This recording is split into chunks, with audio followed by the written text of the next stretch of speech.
Alors, on a vu Luffy, à travers un combat contre la mort, s'éveiller plus fort et devenir le dieu soleil Nika. Et je pense qu'il faut noter quelque chose d'important, c'est pas le seul Mugiwara à être en épreuve contre la mort. Zoro est lui aussi dans un combat interne dont il ressortira plus fort. Et c'est de ça dont on va parler justement aujourd'hui. Mais avant ça, si on s'est croisés aujourd'hui, c'est le destin qui l'a voulu. Alors, venez renverser le monde avec nous et rejoignez l'équipage en vous abonnant et en mettant la cloche de notification. Aussi, si le contenu vous plaît, mettez un j'aime, ça aide avec le référencement et ça fait progresser la chaîne. Visons donc les 1000 j'aime pour cette vidéo. Alors, Luffy et Zoro. Je pense qu'on est tous d'accord sur le fait que l'auteur les peint toujours comme étant proches en termes de niveau. De leur combat à Whiskey Peak à toutes les fois où les personnes confondent Zoro pour le capitaine de l'équipage.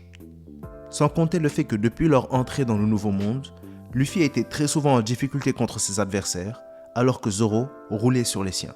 Même si, on est quand même obligé de prendre en compte le fait que les adversaires de Luffy étaient aussi naturellement toujours plus forts.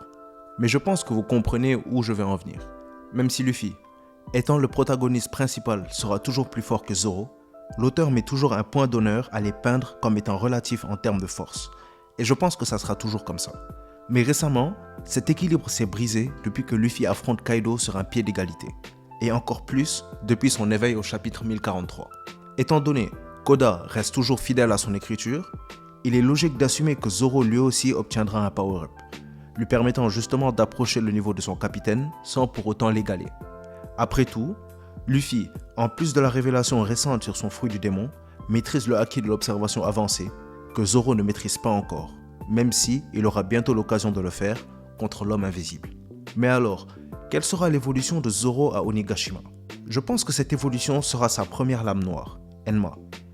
Depuis le début de Wano, il nous a été sous-entendu que Zoro allait rendre cette lame noire et l'élever au rang de Saijo Owazamono. Et je pense que c'est le meilleur moment pour le faire. Après tout, l'arc d'Onigashima touche bientôt à sa fin, et s'il ne le fait pas maintenant, il n'y aura plus aucune raison de le faire à Wano après la bataille d'Onigashima. Il est donc très probable qu'à travers son épreuve, il s'éveille plus fort et noircisse sa lame. Maintenant, dans le shonen de manière générale, si vous avez remarqué, la mort est une épreuve qui permet le surpassement de soi, surtout pour les protagonistes. Par exemple, dans Dragon Ball, les Saiyans ont un boost de puissance en frôlant la mort. Dans Naruto, Sasuke et ce dernier ont reçu leur pouvoir justement après leur mort. Et je suis sûr que vous aussi vous avez remarqué que c'est la même chose dans d'autres shonen, comme par exemple Bleach. Revenons à One Piece, on a vu Luffy mourir et s'éveiller en Nika, dieu du soleil. Je pense qu'Oda a voulu nous envoyer un message clair avec le cas de Luffy. Comme dans le reste des shonen, la mort est une épreuve qui permet une évolution. Ce message s'applique surtout quand il s'agit de Zoro. On sait que Zoro est inspiré du bouddhisme, et dans le bouddhisme, la mort est un processus de réincarnation. Zoro suit également la voie d'Ashura, sur laquelle la douleur est bénéfique sur la route du carnage. Zoro, on l'a vu maintes fois se surpasser lorsqu'il aurait dû mourir. À Arlong Park, Alabasta, Thriller Bark, la bataille du toit, et maintenant ça. Zoro, qui affronte la mort justement en ce moment, serait donc en train de se réincarner à travers une douleur qui le conduira au carnage. Et à travers cette réincarnation, il forgera sa première lame noire et fera un pas de plus pour s'approcher du niveau de son capitaine. Zoro va donc nous montrer encore une fois sa résistance inhumaine et sa capacité à se transcender et toujours évoluer dans les moments où seule la mort devrait l'attendre.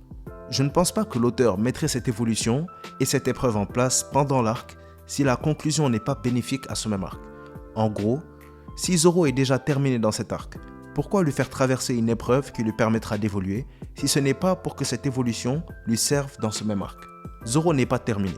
Il lui reste une dernière chose à faire, il lui reste encore une personne à venger, il lui reste une chose qui est la raison pour laquelle il est venu à Onigashima. Quelle est cette raison? Je vous laisse la deviner dans les commentaires. Une vidéo sur le sujet sortira bientôt, donc soyez prêts. En attendant, donnez-moi vos avis sur la question et partagez vos théories avec moi. La vidéo touche à sa fin, donc merci d'avoir suivi. Si vous avez aimé, mettez un j'aime, abonnez-vous pour rejoindre le navire et mettez la cloche pour ne rien rater de nos prochaines aventures. Allez, c'était Mangamonde et comme d'habitude, c'était un plaisir de faire cette vidéo pour vous. À bientôt les pirates.